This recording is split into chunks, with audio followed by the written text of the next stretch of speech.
Good morning, students. Let's continue with the same poem.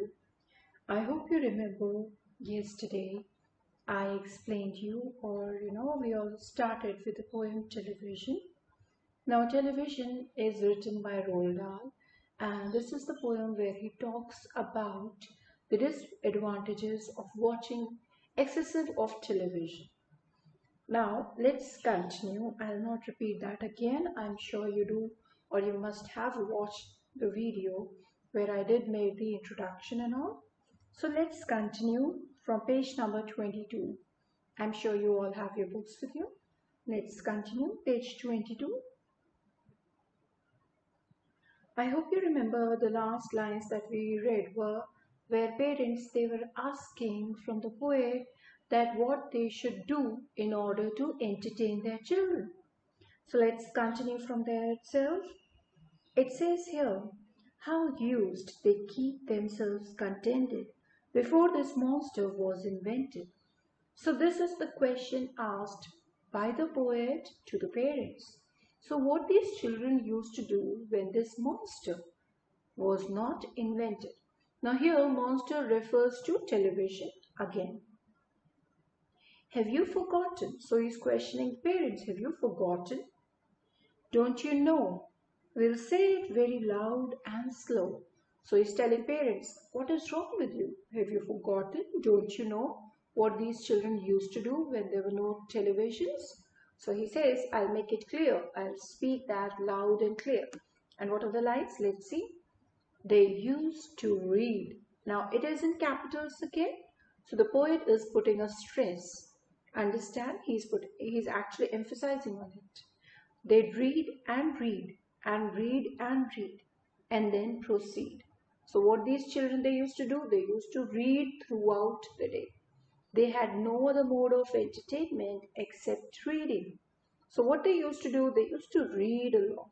All the fantasy books, all the story books, fairyland, all these kind of books. Now, from here, he's talking about the kinds of books these children they used to read.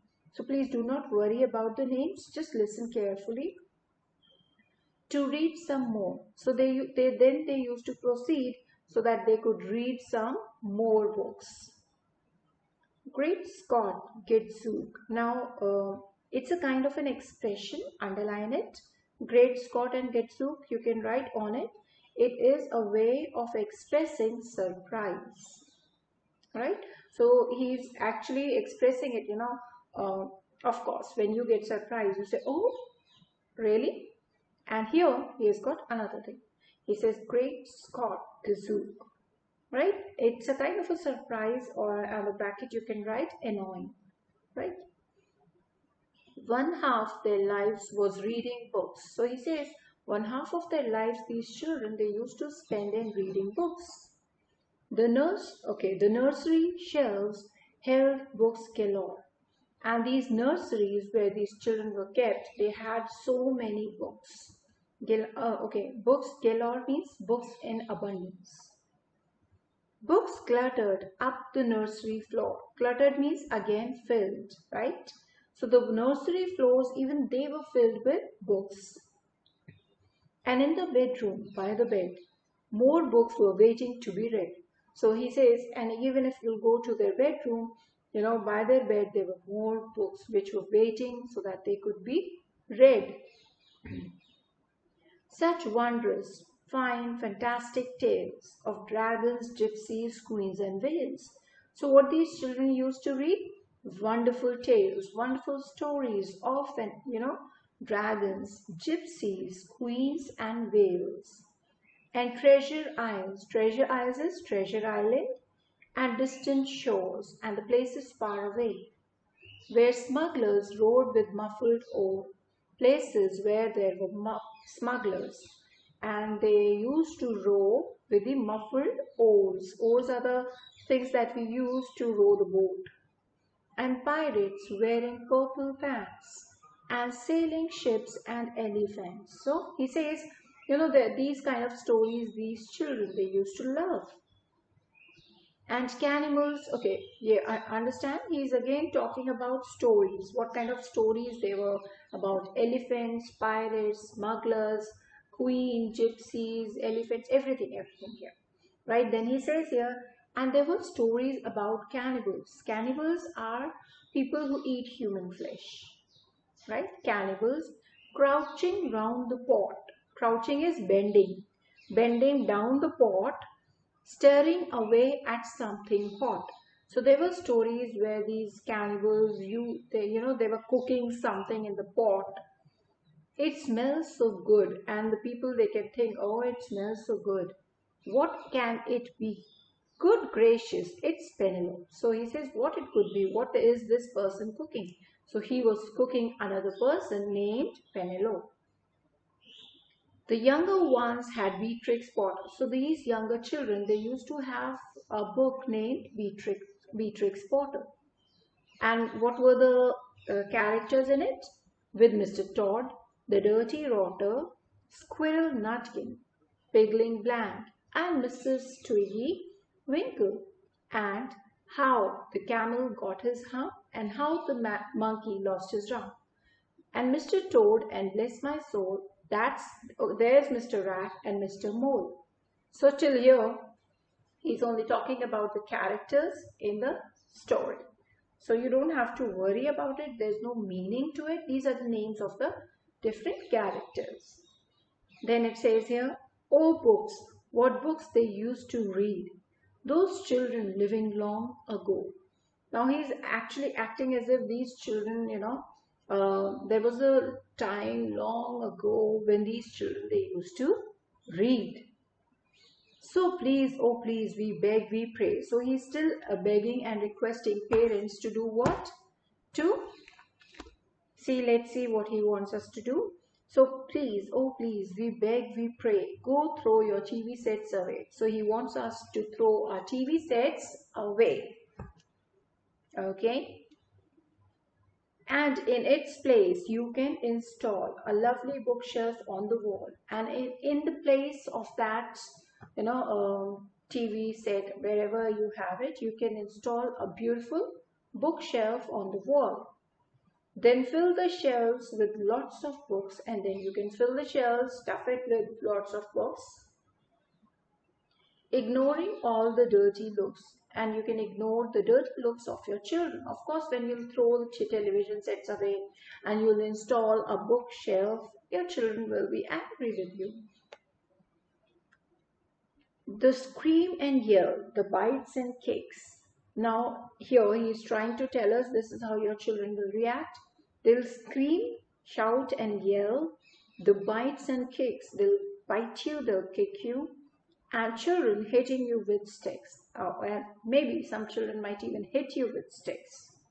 Fear not, because we promise you that in about a week or two of having nothing else to do. So he says here, do not be scared. He's telling the parents not to be scared. And he says that, in a week or two, when children, they'll have nothing else to do, they'll now begin to feel the need. So finally, they'll understand that there's a need of having something to read. The best need of doing something or having something to read. And once they start, so he says, and once they start reading, oh boy, you watch the slowly growing joy. So once you start watching your children, reading, then suddenly the joy of these children will grow. That fills their hearts. They'll grow so keen, they'll wonder what they'd ever see.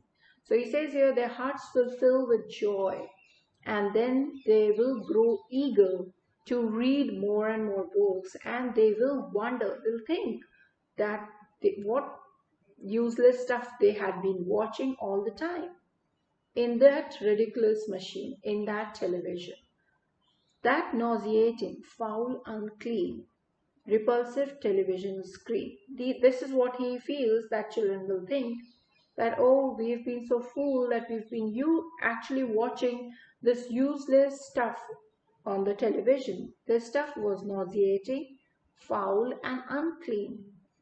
Repulsive television screen. And later, each and every kid will love you more for what you did. And at last, all these kids, they will love you for whatever you did, for removing that, television unit and throwing it away and installing a bookshelf. These children will love you after reading these books. So this is what the poet is trying to tell us. So maybe it's a long poem, maybe it is, 2 or 3 pages long, but it's a beautiful poem. You can always read it. It is very easy. The language is simple. You just have to keep in mind the conversation going on between the poet and the parents, right? That is what you should know. And so we've completed it. I'll be attaching the question and answers of it for you. You just have to go through them, revise them. You have your workbooks. See, if you can, just try writing question and answers, writing answers in your workbook. Your workbook will really help you. If you have, please make sure that you do complete your work in your workbooks, right? It is important. See, I do make my children work in it and I do corrections as well. So I want you to work, and you'll get different types of questions in here and you'll learn how to answer them. If you have doubts, I'll help you. See, this is television chapter and I've made them do all the question and answers. That's what I really want you all to do as well. You'll understand all the different ways of writing an answer. Please do that, okay? It is very important. The rest will continue in the next video. Thank you.